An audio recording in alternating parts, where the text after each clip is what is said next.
Hello दोस्तों, स्वागत है आप सभी का मेरे आज के शो में। और आज मैं आप सभी से बात करने वाली हूँ कि बच्चों के लिए इफ़ेक्टिव स्टडी शेड्यूल को कैसे बनाएं। देखिए, आज की जो फास्ट लाइफ है उसमें बच्चों के लिए सही टाइम का मैनेजमेंट करना और एक डिसिप्लिन वे में पढ़ाई करना बहुत ज़रूरी है।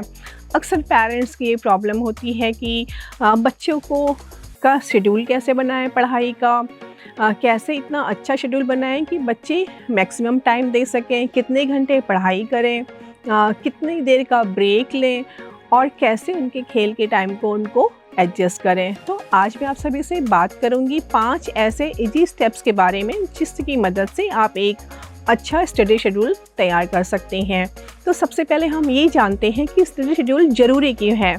देखिए, क्या कभी आपने सोचा है कि कुछ बच्चे पढ़ाई में बहुत अच्छा प्रदर्शन करते हैं और जबकि कुछ बच्चे जो बहुत मेहनत करते हैं इसके बावजूद भी उनके अच्छे मार्क्स नहीं आ पाते हैं। इसके पीछे क्या कारण है? देखिए, इसके पीछे एक बहुत बड़ा कारण है सही टाइम मैनेजमेंट का ना कर पाना और एक इफ़ेक्टिव स्टडी शेड्यूल का ना होना। देखिए, स्टडी शेड्यूल के कुछ फ़ायदे हैं, अगर हम बनाते हैं तो उनका फ़ायदा हमें मिलता है। सबसे पहला फ़ायदा तो यही है कि बच्चे टाइम मैनेजमेंट सीखते हैं और एक डिसिप्लिन सीखते हैं। दूसरा फ़ायदा, बच्चों को पढ़ाई और खेल साथ ही उनके एंटरटेनमेंट में एक बैलेंस बना रहता है। तीसरा फ़ायदा, बच्चों का एग्ज़ाम का स्ट्रेस कम होता है। और चौथा फ़ायदा, बच्चों को रिवीजन का टाइम मिलता है जिससे कि उनका मेमोरी रिटेंशन होता है।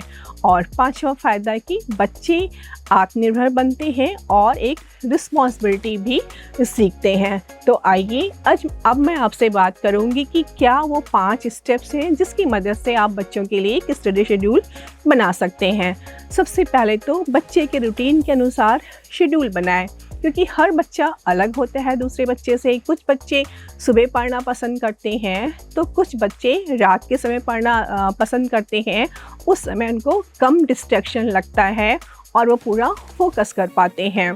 तो जो बच्चे सुबह एनर्जेटिक फील करते हैं वो कठिन सब्जेक्ट को सुबह पढ़ सकते हैं और शाम को जो सब्जेक्ट उनको इजी लगते हैं उनको पढ़ सकते हैं। साथ ही होमवर्क और प्रैक्टिस तथा रिवीजन के लिए अलग अलग टाइम बच्चों के लिए आपको फिक्स करना है।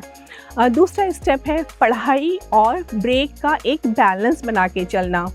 अगर 50-60 मिनट की पढ़ाई करता है बच्चा आपका तो बीच में कम से कम उसको 5 से 10 मिनट का ब्रेक दें। इससे बच्चे को फोकस करने में मदद मिलती है और वो पढ़ते पढ़ते बोर भी नहीं होता है, साथ ही उसकी लर्निंग पावर भी बढ़ती है। अगला स्टेप है कि आप कठिन सब्जेक्ट को पहले पढ़ाएं और जो इजी सब्जेक्ट हैं उनको बाद के लिए रख सकते हैं। जैसे मॉर्निंग का टाइम आप मैथ्स या साइंस जैसे डिफ़िकल्ट सब्जेक्ट के लिए रख सकते हैं और शाम को वो रीडिंग कर सकता है, ड्राइंग कर सकता है या सोशल स्टडीज़ जैसे सब्जेक्ट को पढ़ सकता है। तो इससे आउटकम बहुत अच्छा आता है। चौथा स्टेप है कि होमवर्क और रिवीजन की बच्चों को आदत डालें। साथ ही जब बच्चा रात को सोता है तो उससे पहले कम से कम आधा घंटा वो पूरा दिन जो पढ़ा है उसका रिवाइज ज़रूर करें। रिवीजन करने से बच्चे की मेमोरी बहुत स्ट्रॉन्ग होती है, मेमोरी रिटेंशन तो होता ही है। साथ ही एग्ज़ाम के समय होने वाला टेंशन भी उसको कम होता है क्योंकि सारा कोर्स वो रिवाइज किया होता है उसने।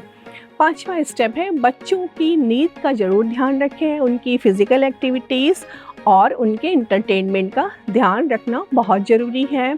7 से 8 घंटे की नींद और 1 घंटा उसके खेल के लिए रखना ज़रूरी है, क्योंकि पढ़ाई के बीच में अगर आप एंटरटेनमेंट का भी समय रखते हैं जैसे बुक्स पढ़ना, म्यूज़िक सुनना, पेंटिंग करना या कोई और एक्टिविटीज़ करना, तो इससे बच्चे फ्रेश महसूस करते हैं, उनका पढ़ाई में मन लगता है।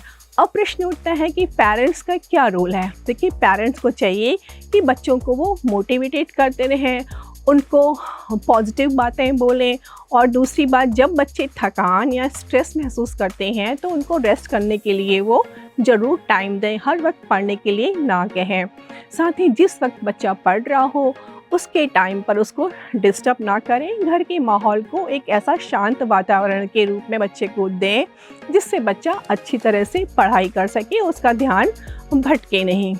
साथ ही पेरेंट्स को ये कोशिश करनी चाहिए कि बच्चे के स्क्रीन टाइम को लिमिट करें, क्योंकि अधिक स्क्रीन टाइम कहीं ना कहीं उसके फोकस करने की एबिलिटी को कम करता है।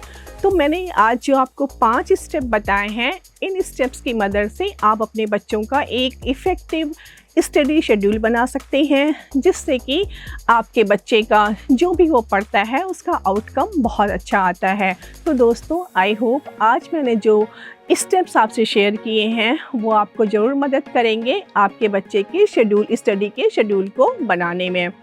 और हाँ, अगर आपको मेरा शो अच्छा लगा तो अपने दोस्तों के साथ इसको शेयर करना बिल्कुल ना भूलें।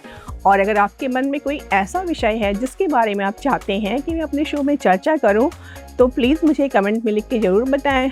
अगर आपका भेजा विषय चुना जाता है तो आपको हमारी तरफ से एक उपहार दिया जाएगा।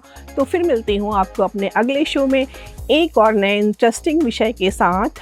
Till then, stay tuned and happy parenting.